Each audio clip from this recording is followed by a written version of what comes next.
Hi, I'm here with this book about John Rombola, a artist from around the 60s time period.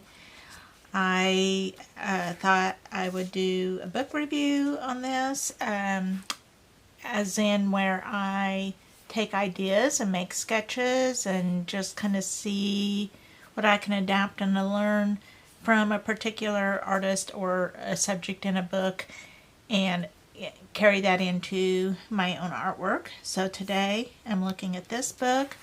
I am looking a lot at artists that were around the 60s or 70s, and this was one of them. He's a little lesser known than some of the others that are more flamboyant.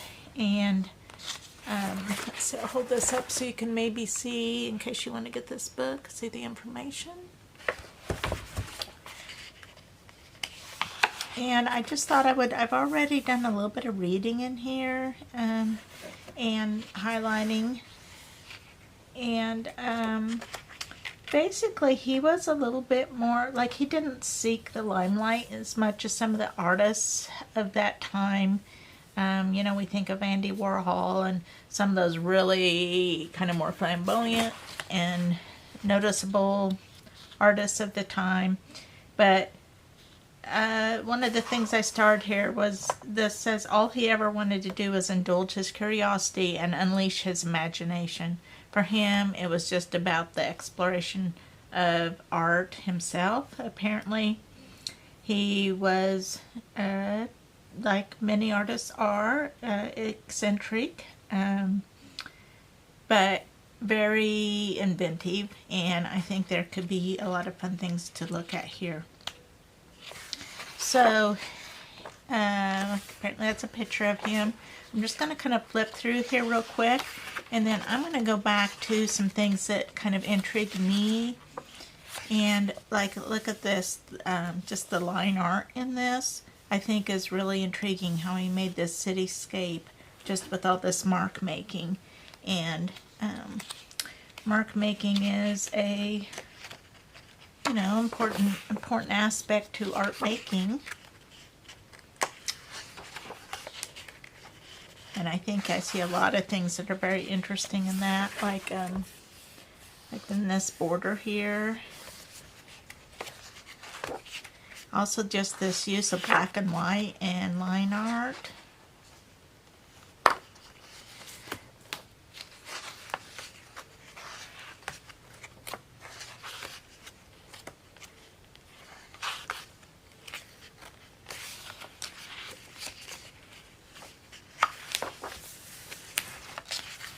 I love his very simple people. He has very boxy shoulders, and these noses are really fun. His people all seem to have a similar style. Here's a whole collection of faces. And they all are, they're different, but they're very similar in style.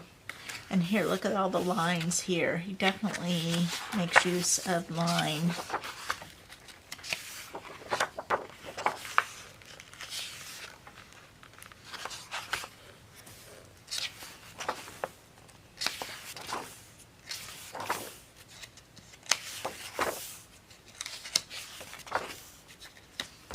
This one has some interesting line variation, and I like these simple shapes for these cats. Now we get into some color. Looks like this is colored pencil and gouache, which is a fun combination. I like using gouache with colored pencil as well, because the colored pencil works very nicely on top of the matte surface of the gouache. Even acrylic gouache, it works well. There's a big fold out. This is a very nice book full of images, which is what I like.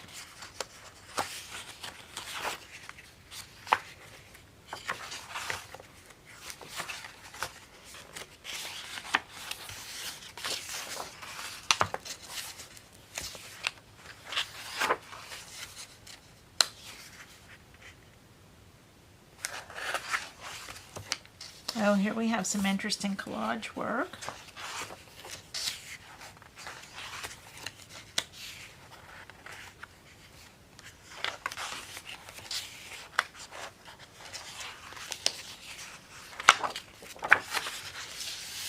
Oh, I like this graduation theme page. Very fun face here.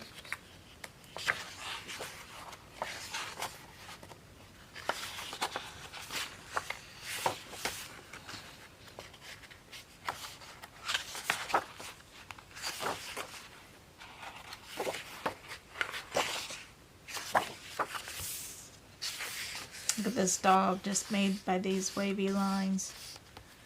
And this person's very interesting.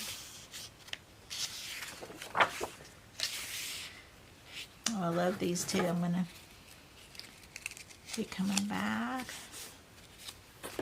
to these.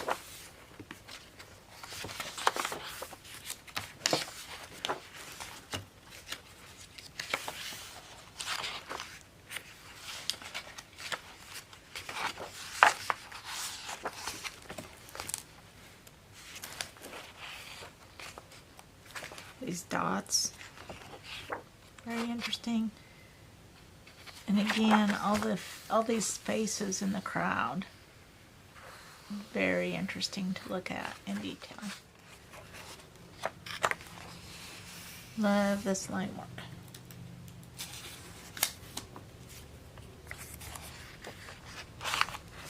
More collage and line work mixed together.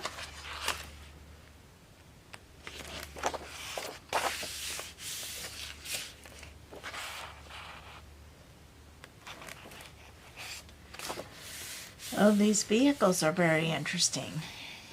Very imaginative.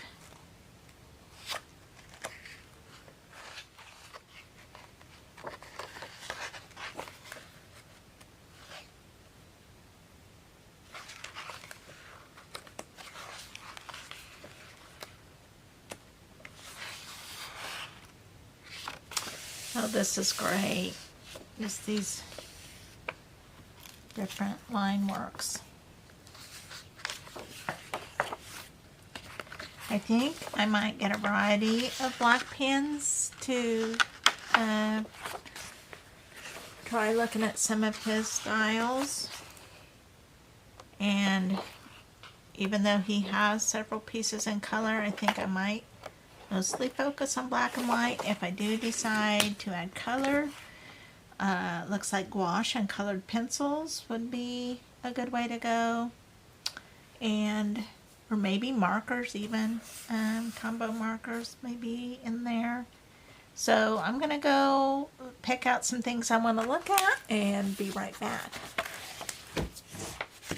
Alright, so I'm back with my book. I've marked a bunch of pages I kind of want to take a look at. And I've also marked some that I've already done previously in my sketchbook, so I'll show you those. I do sometimes want to just go draw, I'll just put a mark there, faces. Like, he does a gazillion different faces in all kinds of different interesting and crazy ways. So I might look at those later too. But what I've done so far is in this sketchbook, and I was intrigued by these little characters balancing, and I just did a less detailed but just kind of a version of that, a drawing of that. These are pencil drawings that I did add some colored pencil to. What else? Okay, the Statue of Liberty. I love how she has these little characters popping out of the crown. I made a note in my sketchbook that this kind of reminds me of the Mary Blair blocks, like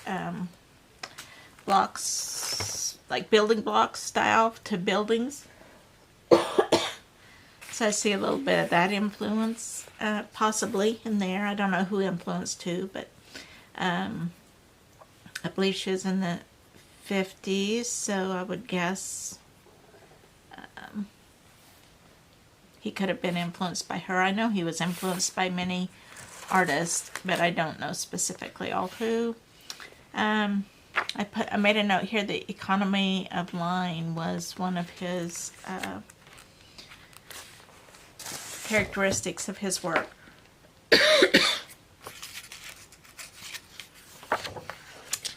Okay, I have this airplane,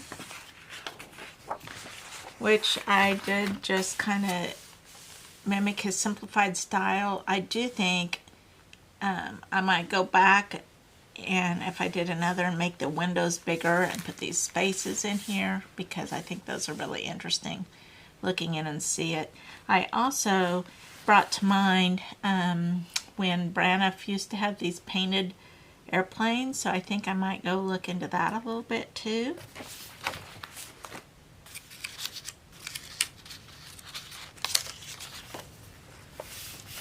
And then this inspired this little sketch of this. She's one of the passengers, and this is probably, presumably the pilot. And just the body shapes is what I was really looking at here. Just simplified body shape and these crazy faces. Like, look at that face, how the nose goes. His faces are just like, especially the side view, are just kind of crazy. What else do I have here? Okay, then I have these elongated women. And apparently as a child he wanted to be a fashion designer and looked at a lot of fashion design magazines, but then later, maybe in his teen years or so, decided to become an artist. But I still see some of that influence of those elongated fashion design bodies. And then like just all of his patterning, which I didn't do a lot of patterning on these. Guess this is like a more lazy version, and I was just trying to think of how I could adapt it. Like this one's pretty similar to his, as is this one, but then I was kind of thinking of how I could do some things along the same style but change them up a little bit.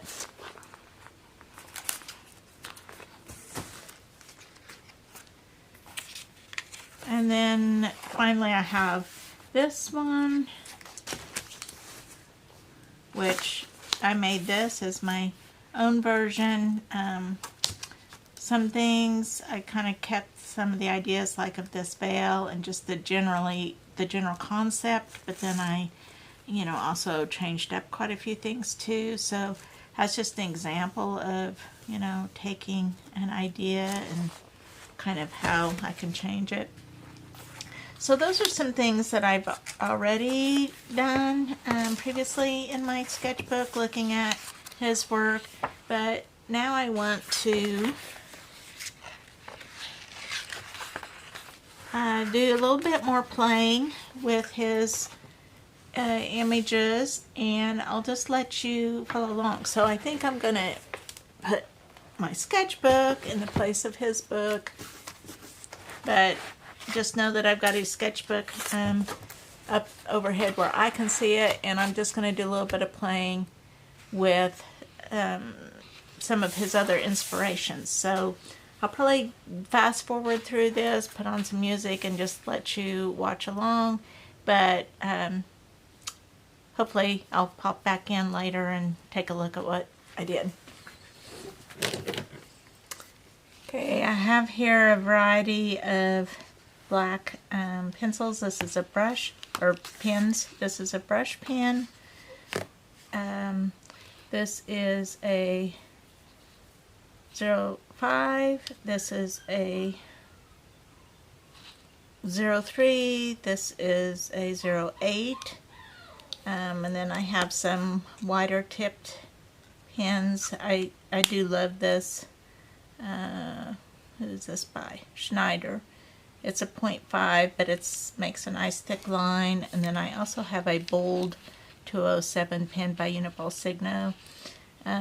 So I just wanted a variety because he uses a variety of pen weights, and sometimes he's line weight is very consistent, solid, and then other times it looks like he used more of a brush or something. So I just thought I'd play around a little bit with that too. So here we go.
Okay, so here's some things that I have learned from John Rombola.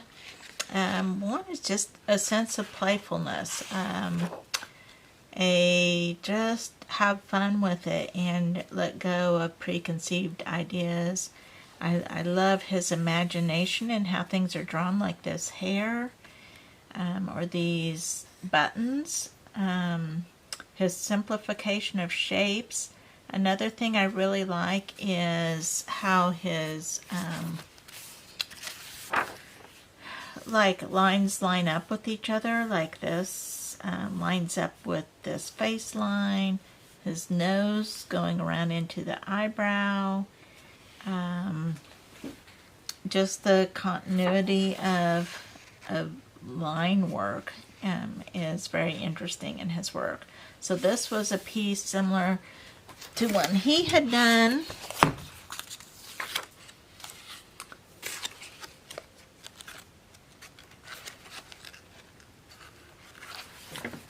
So he had done this piece. I did kind of a loose imitation of it here, and then I did kind of my own thing here, but with the same concept of these lines filling the shapes.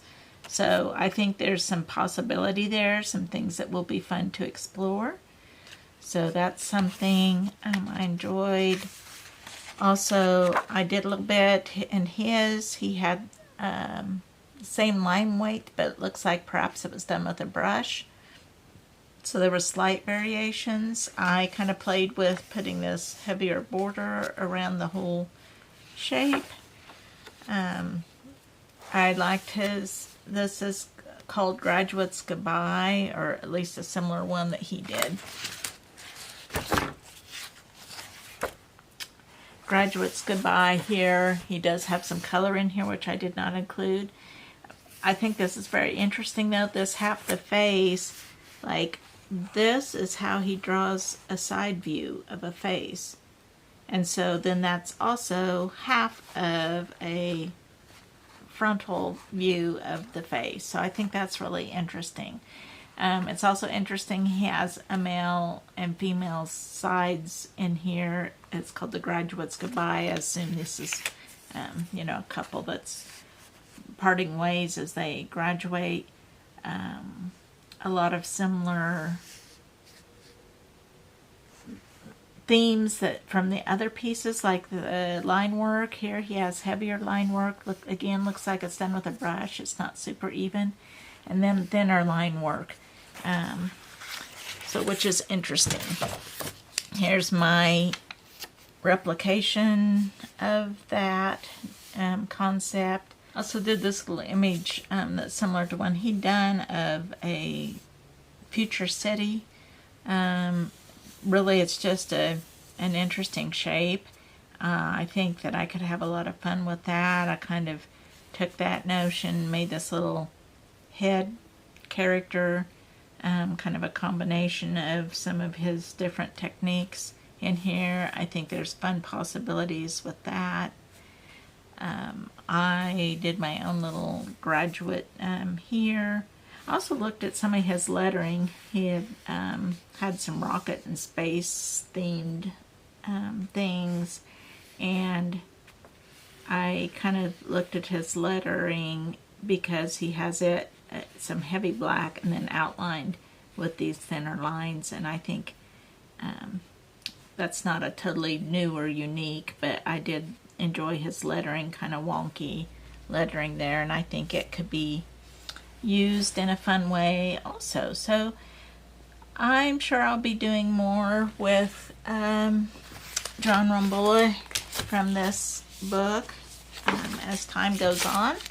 But I'll leave you with that for today, and if you're interested, want to get this book as well. It's John Rombola Eclectic Eccentric by Chronicle Books. So hope you enjoyed that, and I'll see you next time.